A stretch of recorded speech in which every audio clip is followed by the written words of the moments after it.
It's over. You will all be safe with me. And one day, when I figure out how, I will set each and every one of you free. I know what I said, Grave. My fears about whatever's happening inside me, but I'm not afraid anymore. I'm not a monster.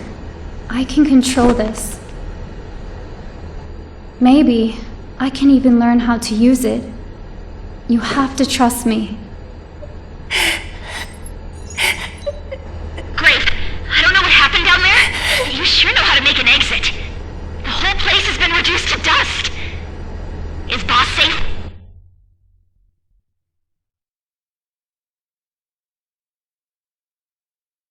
That was the end of Scumland, and our team managed to escape safely.